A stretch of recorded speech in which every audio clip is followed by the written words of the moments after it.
네, 한 주의 시작과 끝을 함께합니다. 손여로의 열렬, 퍼스트 프라임 리서치 손여로 팀장 나오셨습니다. 어서 오세요. 안녕하십니까? 네, 팀장님 진짜 오랜만에 뵙네요. 우리 월요일에 쉬어서요. 오랜만에 뵙지만 거래일로 3거래일 만에 뵙는 거라는 그렇죠. 거 꼭 알면 될 것 같습니다. 네, 알겠습니다. 자, 팀장님 이제 시장 바라봐야 될 텐데요. 어제 시장부터 복귀 들어가 보겠습니다. 시장 자체가 빨간불은 켜졌지만 녹록지 못했고요. 그 안에는 반도체 급락이 있었고요. 일단 간밤 뉴욕 증시가 너무 좋았었는데 전일 국내 증시는 어떻게 바라보셨어요? 비컷의 영향을 안 받았네요. 근데 비컷의 영향을 안 받았다라고 판단할 수 있지만 저는 반도체를 좋아하기 때문에 어제 장세는 저한테 나쁜 장세였습니다. 근데 분산 투자를 전반적으로 진행하시는 분들께는 나쁜 장세는 아니었다고 판단해요. 어제도 상승 종목이 하락 종목보다 많았고 반도체 중심으로 외국인의 순 매도가 나왔기 때문에 반도체에 많은 비중을 싣고 있는, 많은 관심을 두고 있는 저 같은 사람 같은 경우는 굉장히 괴로운 장세가 됐다라고 보시겠지만 뭐 2차 전지라든가 뭐 전략설비라든가 조선이라든가 제약바이오든가 다양한 섹터에 분산 투자를 해놓으신 분들 한다면 그렇게 나쁜 장세는 아니었다라고 판단합니다. 그다음에 이제 모건 스탠리의 리포트를 보더라도 어떤 겨울이 오는 것은 인정을 하는데 전 지금 당장 아니다라고 판단하거든요. 우리가 2차 전지도 그렇고 조선도 그렇고 우리가 예상할 수 있는 이상의 실적 퍼포먼스를 보여주면 확실하게 그 다음 실적은 그 기대치를 반영을 해야 됩니다. 근데 전년 동기 대비, 전 분기 대비 50%, 100% 이상의 퍼포먼스를 보여주면은 다음 분기에 그 실적을 보여주긴 어렵죠. 근데 겨울이 온다라고 했을 때 동의는 할 수 있겠지만 3분기에 바로 올 거다라고 판단 안 합니다. 그 다음에 어떤 대외적인 변수, 엔캐리 트레이드 때문에 외국인의 매도세가 더 나올 수 있고 우리가 이 기업들이 가져갈, 이 전방 기업들이 내놓을 수 있는 실적 대비해서 그 이상의 과대나 폭이 나왔을 때는 당연히 퍼가 떨어지는 것이고 퍼가 떨어지는 것을 우리 눈으로 확인했을 때 오히려 매수 기회로 삼아볼 수 있다는 겁니다. 하지만 이 대외 매크로 변수를 수급이 이겨내지 못하기 때문에 이 추가 매수라든가 이 신규 매수를 잡는 타점이 중요하다. 그렇게 말씀을 드리도록 하겠습니다. 지금 자리 어느 정도의 그래도 바닥 다지는 시점까지는 좀 왔다라고도 볼 수 있겠어요. 그럼 외국인 컴백은 진짜 언제 되는 거예요? 그건 모르는 거죠? 알 수 없죠. 안다고 했을 때는 저 대출 땡겨가지고 아마 몰빵 투자했을 겁니다. 근데 제가 봤을 때 이제 외국인 보유 비중이랑 뭐 코스피, 피별이나 퍼 이런 것들 계산하시잖아요. 네. 지금 삼성전자 같은 경우는 과밀도권에 가 있습니다. 그래서 우리가 반도체가 바닥을 잡았던 게 작년 9월이나 11월이고 작년 9월과 11월에 외국인 보유 비중과 지금 외국인 보유 비중을 비교를 해보면은 작년 11월에 보유했던 외국인 보유 비중보다 약 2% 물량이 더 남아 있습니다. 그러니까 추가 매도 물량은 2%가 더 나올 수 있다라는 네. 거예요. 근데 SK하이닉스 같은 경우는 작년 11월 저점 대비해서 높은 위치에 있고 삼성전자 같은 경우는 작년 11월에 기록했던 저점보다 낮은 위치에 있기 때문에 오히려 삼성전자가 조금 더 견조한 모습을 보여줄 수 있다. 그래서 SK하이닉스 하방 압력은 조금 더 나올 수 있지만 변동성이 상대적으로 크기 때문에 그게 오히려 우리한테 저가 매수의 기회로 다가올 수도 있다. 그렇게 판단하고 있습니다. 알겠습니다. 반도체는 지금 자리 기회의 자리로 좀 봐주셨는데요. 확실히 외국인들은 팔고 있지만 외국인들이 들어와주는 종목에 한해서는 강한 흐름이 나타나거든요. 오늘 그 특징적인 종목 세 가지를 꼽아봤습니다. 첫 번째로는 셀트리온인데요. 셀트리온 외국인 기관의 강력한 매수가 어제 유입이 됐습니다. 특히나 외국인들이 3거래일 연속 사주면서 20만 원 돌파가 됐거든요. 3%의 강세 보여줬는데요. 셀트리온 지금 자리 어떻게 평가하세요? 네, 저번 주에 삼성 바이오로직스 말씀을 드리면서 셀트리온도 참 좋아 보이는데 수급이 언제 들어올까 고민했었는데 그게 어제였던 것 같습니다. 일단 기준금리가 인하가 되면서 제약바이오 관련 종목들은 단기적인 재료 소멸이 됐다라고 볼 수 있어요. 하지만 8월 5일과 9월 5일에 어떤 블랙 먼데이 같은 성이 나오면서 해당 종목들이 눌림목을 만들었습니다. 눌림목을 만드는 가운데 기준금리가 인하가 됐을 때는 원래는 단기적인 재료 소멸로 차익이 나와도 되지만 그 조정이 먼저 나오다 보니까 외국인과 기관의 픽을 받는 것으로 판단되고 있고요. 이 생물보안법을 통해서 우시바이오가 철저히 외면당하는 모습을 보면서 국내 제약바이오 기업들이 낙수 효과를 얻는 것으로 판단됩니다. 어제 코스피랑 코스닥이 외국인과 기관의 쌍끌의 순매수가 유일하게 들어 들어온 섹터인데 그중에 80% 이상의 자금은 CDMO로 들어온 것 같아요. 나머지는 뭐 오픈 이노베이션이나 어떤 뭐 비만 당뇨 치료제 이쪽으로도 수급이 들어오는 모습인데 내가 매매를 정말 잘하는 사람이다라고 한다면 오픈 이노베이션이나 비만 당뇨 치료제도 괜찮지만 저는 손절 못하는데 제약바이오를 사고 싶습니다라고 하신 분들께서는 셀트리온 좀 유심히 보시면 좋을 것 같습니다. 근데 이 셀트리온이 수급이 들어오게 된 계기가 CDMO 사업을 진출하겠다라고 발표한 내용인 것 덕분인 것 같습니다. 일단은 셀트리온 같은 경우, 삼성바이오로스 같은 경우는 CDMO에 집중이 돼 있다고 한다면 셀트리온 같은 경우는 바이오시밀러에 집중이 돼 있거든요. 근데 이 셀트리온이 바이오시밀러뿐만 아니라 CDMO 사업도 추진을 하겠다라고 이야기를 했고 이중항체 플랫폼 AD 신약도 2종 내 공개를 하겠다라고 발표한 내용들이 부각되면서 외국인과 기관의 강한 픽을 받고 있는 것 같습니다.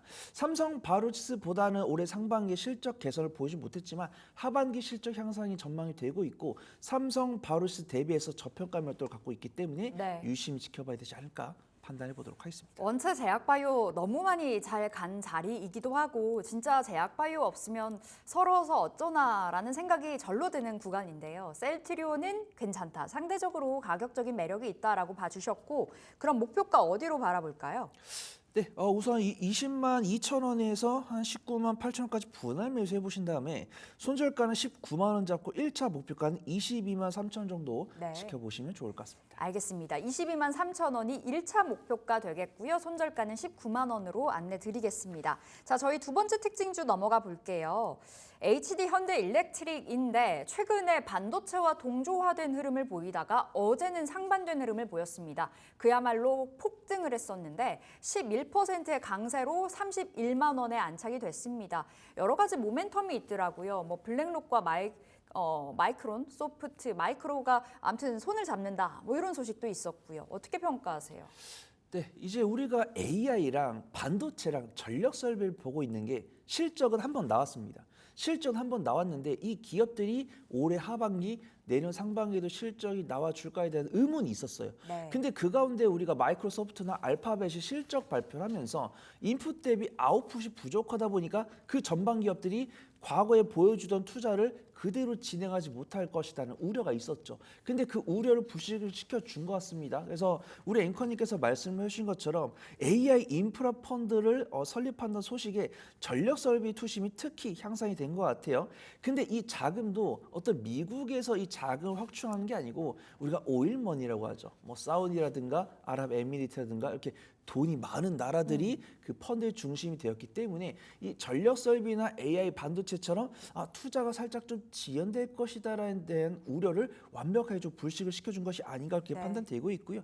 이 펀드 규모도 최초 40조 원 규모이지만 향후 추가적인 투자자를 모집을 하면서 이 펀드 규모를 133조 원 이상 확대하겠다고 했고 주요 투자 분야가 전력 설비이고 보통 미국에다 투자를 할 것이고 이 미국과 관련 있는 파트너 나라 파트너 기업에다가 또 투자를 하겠다고 발표를 했기 때문에 이 HD 현대 일렉트릭 낙수 효과를 얻을 거다라고 판단하고 있고요.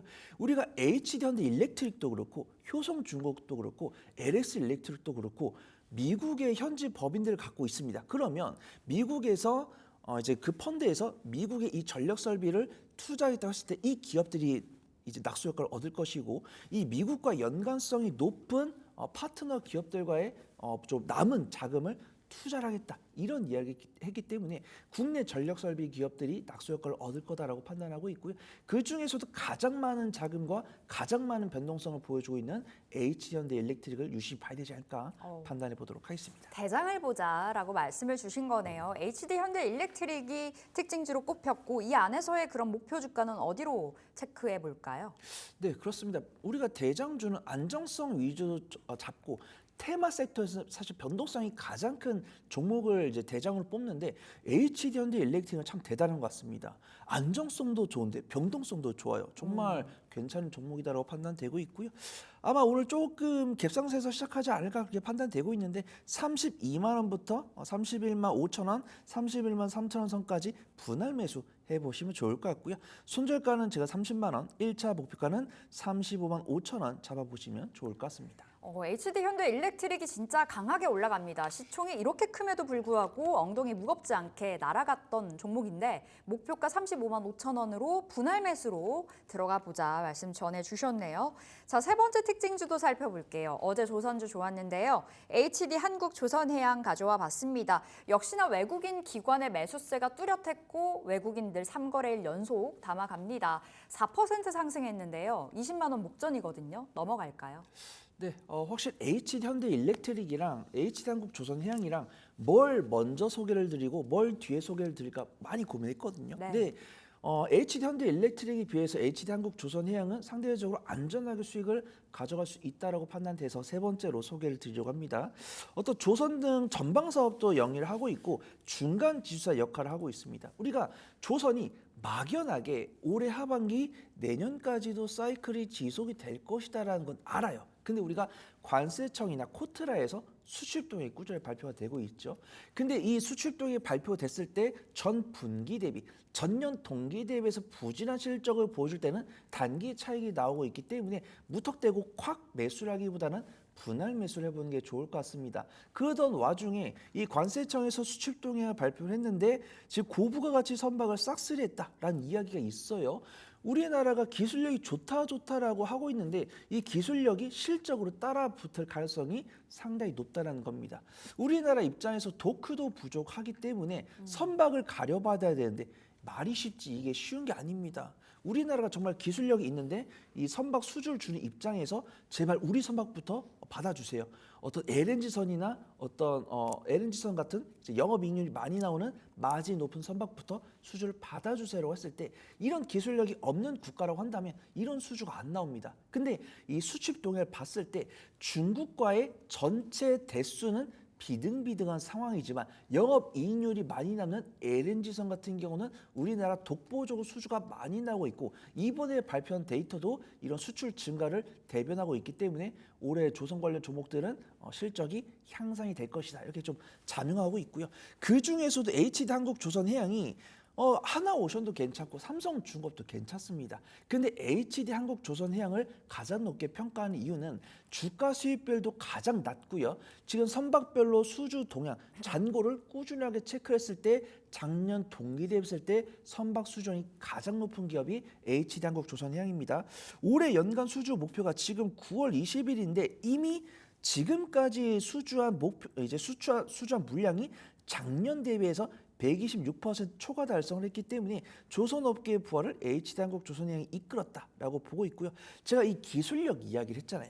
HD 한국조선해양도 미국 효소털에서 열리고 있는 가스텍 2024 행사에서 노르웨이로부터 기본 인증을 획득하는 등 꾸준한 기술 개발을 하고 있고 인정을 받았기 때문에 이 조선 업계에서 가장 실적 우상향과 안정적인 수익은 HD 한국조선해양이 이끌 수 있다라고 판단해 보도록 하겠습니다. 조선주 안에서 HD 한국조선해양을 가져오신 이유까지 좀 풀어주신 건데 그럼 지금 자리 어제 갭상승 출발해서 강하게 마무리가 됐잖아요. 지금 자리에서의 목표가 설정 어디로 해볼까요?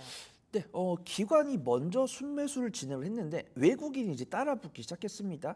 근데 외국인의 순매수세가 증가를 했기 때문에 이 추이는 좀 유지가 될 거다라고 판단해요. 그래서 19만 2천 원부터 18만 7천 원 선까지 분할 매수하신 다음에 손절가를 제가 18만 1천 원을 말씀을 드리는데 사실 의미 없다라고 네. 봐야죠. 그다음 1차 목표가는 21만 2천 원을 잡고서 수익 관점으로 지켜보시면 좋을 것 같습니다. 가볍게 20만 원은 진입한다. 21만 2천 원이 목표가였습니다. 그러면 팀장님 조선주 좋다고 하셨으니까 수주도 괜찮다고 하셨으니까 조선 기자재도 괜찮게 보시는 거예요?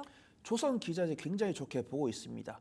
태광이나 성광밴드 같은 경우도 실적이 잘 나오고 있지만 이 대왕고래 프로젝트의 낙수 효과를 얻을 수 있는 종목들이고요.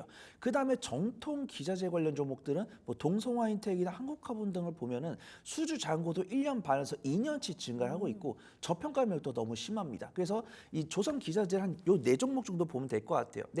나는 단기적인 수익을 원한다, 좀 분할 매수 잘한다라고 하신 분들은 뭐 성광밴드나 태광 등 보시면 좋을 것 같고 그래도 조선 기자재라고 한다면 완벽하게 조선 관련 기업들과 매칭이 되는 기업을 투자를 해야 되지 않겠냐라고 하신 분들은 동성화인텍이나 한국카본 등 보시면 좋을 것 같습니다. 네, 대왕 고래 수혜도 좀 받아갈 수 있는 피팅 밸브주가 좀 있다 보니까 조선 기자재까지 넓게 바라볼 수 있다 말씀 주셨고 종목도 픽해 주셨습니다. 단기적으로는 성광밴드 그리고 태광 말씀 주셨고 한국화분, 동성 화인텍까지 안고 가져가 보도록 하겠습니다. 자, 이제 오늘장 전략 세워볼 시간인데요. 어느새 한 주의 마지막 거래일이거든요. 오늘은 좀 쉬었다 가야 될까요? 오늘의 한마디 전해주시죠. 네, 일단 오늘장 긴급 전략은 허벅지는 제가 찌를게요라고 지어봤습니다. 왜냐하면 이 뉴욕 시장이 강세를 보인다고 해서 네. 국내 시장이 커플링되는 경향이 많이 없습니다. 그만큼 투자분들께서 고민을 하고 있다는 거죠. 그래서 지금도 제가 말씀드렸지만 시장도 어떤 개별 종목도 매크로 변수를 이기긴 어렵습니다. 못 이긴다라고 말씀을 드리면 우리 시청자분들께서 가슴이 아프실 것 같아요. 근데 지금도 보면 뉴욕 시장 같은 경우는 우리나라 시장이 쉬는 가운데에서도 강보합권을 보여줬단 말이죠. 그 다음에 이 기준금리 50bp 인하가 됐을 때 뉴욕 시장 같은 경우 마이너스 0.3% 정도 약보합 마감을 했어요. 그런 모습을 보면서 국내 시장이 정말 좋을 거다라고 예상을 했었죠. 근데 이 미국 금리랑 일본 금리 간의 이 스프레드가 줄어들면서 엔캐리 청산 이슈가 있다 보니까 외국인의 매도가 1.1조 원이 나오면서 우리 예상을 빗나갔습니다. 덕분에 제약바이오가 강세를 보여주었죠. 오늘 뉴욕 시장에서 플러스 2% 이상의 반등을 보여준다고 해서 국내 시장이 낙수 효과를 입을 거다라고 100% 확실하게 말씀 못 드리겠습니다. 만약에 오늘 오후장에 외국인과 기관의 저가 매수가 들어오면서 저번 주 목요일 같은 장세가 나온다고 했을 때는 저번 주 월요일은 제가 조금 더 밝게 인사를 드릴 수 있을 것 같아요. 근데 이렇게 확실하게 말씀을 드리는 것보다는 보수적인 관점으로 대응 전략을 짜고 틀렸을 때를 대응하는 게 내 계좌의 충격이 작을 수 있다라고 판단됩니다. 그래서 일단 오늘도 동시효과는 굉장히 좋아요. 동시효과는 좋게 시작하지만 이 NK 트레이드에 대한 매도 물량은 중국과 일본의 기준금리 인하 결정에 따라서 그 물량이 달라질 수 있으니까 그 물량을 확인하고 대응하셔도 늦지 않다라고 판단하고 있고요. 그 시점까지 소가리는 저 혼자 할 테니까 우리 시청자분들께는 여유롭게 시장 오늘 바라보시면 좋을 것 같습니다. 일단은 보수적인 관점에서 시장을 바라봐야 된다. 너무 일일비하지 말자라는 쪽으로 풀어주셨네요. 조금 이따 정오에는 또 BOJ 통화정책회의가 있습니다. 그때 추가적인 금리 인상 일본이 시행할 것인가에 따라서 시장의 그 환시장의 변동성이 굉장히 커질 수 있고 또 이제 다가오는 뉴욕 증시 선물 옵션 동시 만기일이기도 하거든요. 다음 주 대비를 하기 위해서 조금은 관망의 자세로 시장을 지켜보도록 하겠습니다. 자, 이제 많은 분들이 기다리실 거예요. 오늘의 열혈주 어떤 종목일까요? 네, 오늘 굉장히 좀 향기가 나는 종목을 갖고 왔습니다. 향기 나는 종목? 종목명이 이루다입니다. 저는 이름 이쁜 종목을 좋아합니다. 그래서 우리한테 수익을 이루어줄 종목으로 판단돼서 준비를 해봤습니다. 일단 기업 개요는 피부과, 안과, 치과 분야의 전문 의료기기 제조 판매를 영위하고 있고 클래시스가 지분 17.36%를 보유하고 있는 2대 주주입니다. 지금 클래시스가 이루다를 합병을 하겠다라고 이야기를 했고 이제 그 합병 철회 계약이 없어지면서 합병이 일정대로 진행이 될 것이다라고 보이는데 많은 분들께서 이런 거 좋아하세요. 약간 시세 차익 매매나 지분을 이용한 M&A 매매 많이 좋아하시거든요. 그래서 지금 보면 클래시스가 추가적인 지분을 확보하면서 합병을 예정대로 진행할 건데 이 최대 주주 간의 지분 정리가 완료가 됐습니다. 그래서 기존 최대 주주분이 갖고 계신 지분을 이제 클래시스가 가져가면서 이제 주식 매수 청구권을 행사했거든요. 그래서 그 물량을 클래시스가 가져가면서 클래시스가 최대 주주가 될 건데 합병이 되기 때문에 이루다가 없어집니다. 그럼 이 이루다를 갖고 있는 주주분들이 클래시스 주식으로 바꿔줘야 되는데 이때 많은 분들께서 보시는 게 합병 비율이에요. 지금 보면은 클래시스가 시가총액이 3조 6천억이죠. 그 다음에 이루다가 시가총액이 1,500억입니다. 그러면 클래시스가 이루다보다 시가총액이 20배가 크거든요. 네. 그럼 상식적으로 생각을 해볼게요. 이루다 한 주로 클래시스를 0.5주만 줘도 이득입니다. 근데 지금 공시에 보면 합병 비율이 0.14예요. 그러면 이루다 9주를 클래시스 한 주로 바꿔준다는 겁니다. 개이득이죠. 그럼 내가 이루다를 100주를 갖고 있을 때 시가총액만 비교를 하면은 클래시스 주식을 5주만 주면 5주를 바꿔주면 되는데 이 합병 비율을 봤을 때는 클래시스를 12주, 13주를 준다라는 거니까 남는 장사입니다. 그럼 어떻게 해야 되죠? 이루다를 지금 당장 사야겠죠. 네. 합병기일이 이제 10월 1일입니다. 공시는 10월 1일과 10월 2일에 나올 건데 합병은 기정사실화가 되고 있고 이 합병 기일까지 거래일 약 8거래일 9거래일 정도 남았고 이 합병 공시가 나온 다음에 이 시세 차익이 너무나도 명확하게 나다 보니까 어제 기관이 강하게 매수하는 모습 보여주고 있습니다. 그래서 당연히 오늘 갭 상승 크게 시작하지 않을 때 분할 매수해 보신 다음에 2주간의 이런 갭 차이를 메꾸는 과정 속에서 나올 수 있는 수익을 가져가 보시면 네. 좋을 것 같습니다. 알겠습니다. 이루다 그럼 가격은 어디로 체크해 볼까요? 네, 현재 동시호가 7,200원에서 시작할 것으로 판단됩니다. 7,200원에서 7,100원까지 이제 분할 매수해 보신 다음에 2주 보유하신 다음에 손절가 6,900원, 그다음 1차 목표가는 8,050원 보신 다음에 요 시세 차익 밸류에이션을 하는 과정을 유심히 지켜보시면 좋을 것 같습니다. 알겠습니다. 이루다 여러분 오늘의 열혈주로 가져가시면 되겠습니다. 목표가 8,050원으로 안내 드려 볼게요. 자, 손여루의 열혈 여기서 인사드립니다. 퍼스트 프라임 리서치 손여루 팀장 함께했습니다. 말씀 고맙습니다. 감사합니다.